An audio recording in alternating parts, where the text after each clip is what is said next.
আসসালামু আলাইকুম। আশা করছি সবাই ভালো আছেন। আলহামদুলিল্লাহ আমরা বেশ ভালো আছি। নতুন একটি ভিডিও নিয়ে আসলাম, আশা করছি শেষ পর্যন্ত দেখবেন। এই তো দেখতেই পাচ্ছেন কাজকর্ম কিন্তু শুরু করে দিয়েছি, তবে অফ ক্যামেরাতে আরও বেশ কিছু কাজ আমি আসলে সেরে ফেলেছি। তারপরে ভাবলাম ক্যামেরাটাও একটু অন করি, আপনাদের সাথে শেয়ার করা যাবে।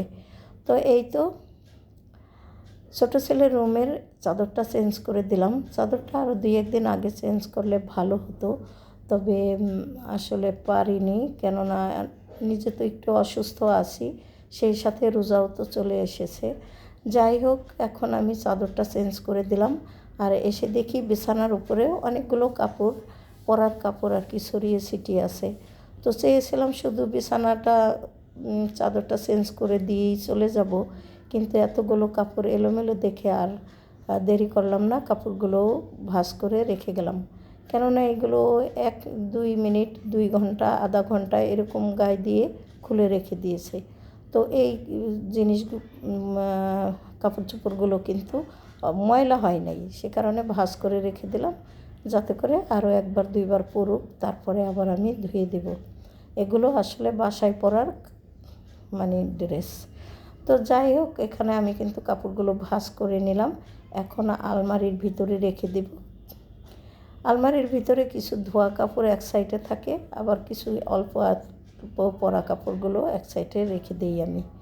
তারপরে চলে আসলাম, এই যে দেখতেই পাচ্ছেন অনেকগুলো সাজি এবং টুকরি যাই বলেন না কেন, এগুলো কিন্তু নামানো হয়েছিল, যে রোজার দিনে অনেক জিনিসপত্র দরকার হয়। তবে দেখা গেছে যে বাড়তি জিনিস বাইর করলেও কিন্তু কাজের একটা প্রেশার থাকে বেশি।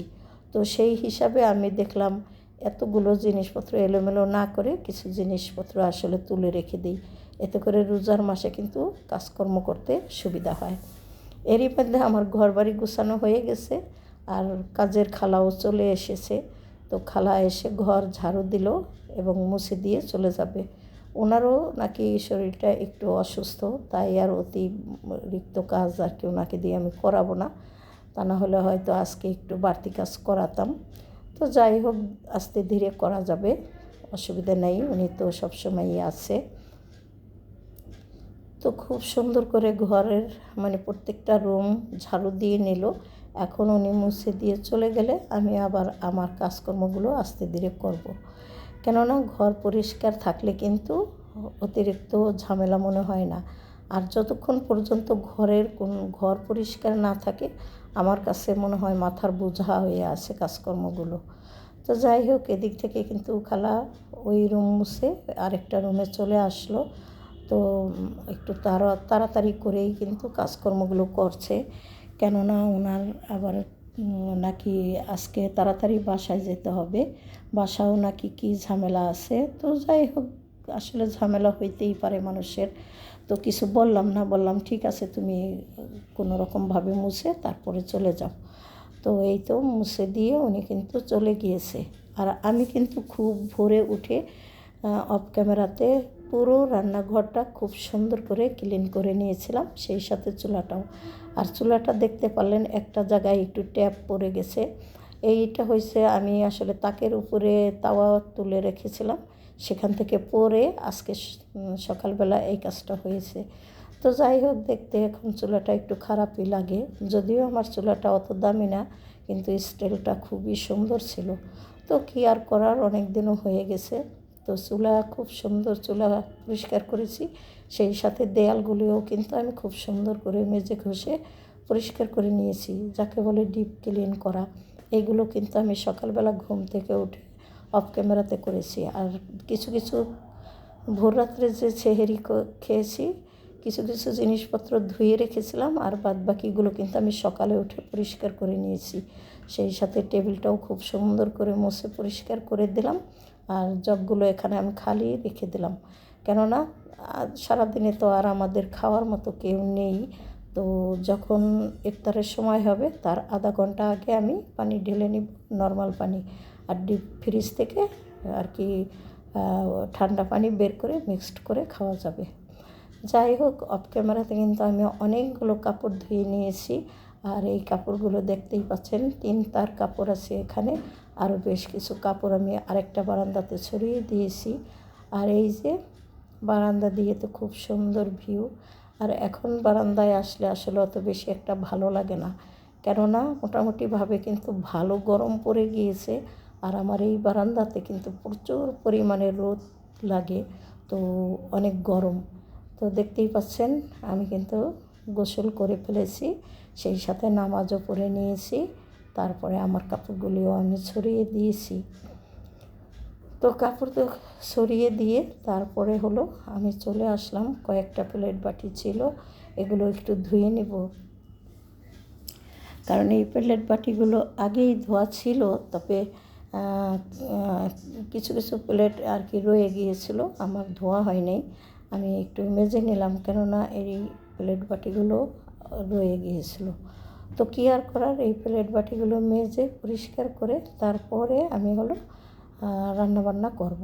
তো রান্নাবান্না কী করি না করি সব কিছু আপনাদের সাথে শেয়ার করব। এই যে দেখতেই পাচ্ছেন। আর আমার ভিডিওর ভিতরে আমি তো সবসময় বলে থাকি, আসলে ধোয়া মানে প্লেট বাটি ধোয়া না দেখাইলে আমার মনে হয় আমার ভিডিও সম্পূর্ণই হয় না। সেই হিসাবে যতটুকু পারলাম আপনাদের সাথে একটু দেখিয়ে দিলাম। তো এখন কিন্তু আমি চলে যাব রান্নাবান্না করতে। আর তার আগে সুন্দর করে পাকঘরটা আবার মুছে পরিষ্কার করে নিলাম। সবসময় এবার দিনে কিন্তু 2 থেকে 3 বার এইভাবে পরিষ্কার করে নিতে হয়। তারপরেই কিন্তু আমি আসলে রান্নাঘর পরিষ্কার দেখাইতে পারি না, কেননা রান্নাঘরের চেহারাই এমন। তো যদি টাইলস করা থাকতো তাহলে হয়তো বুঝতে পারতেন যে আসলে কতটা পরিষ্কার করে রাখি। এদিক থেকে মাংসগুলো আমি ভিজিয়ে দিলাম, কেননা ইফতার তৈরি করার আগে আমি হলো রাতের জন্য রান্না করে রাখবো। তো সেহরি খাওয়ার জন্য একটু গরু মাংস রান্না করব, আর যা কিছু করি অফ ক্যামেরাতে করে রেখেছি। তো আপনাদের সাথে খালি মাংস রান্নাটাই শেয়ার করলাম। তো আমি কিন্তু অলরেডি মাংসের জন্য মশলাপাতি এখানে কষিয়ে নিয়েছি, তারপরে মাংস কিন্তু বসিয়ে দিলাম। এই তো মোটামুটিভাবে আমার মাংস কষানো হয়ে গেছে।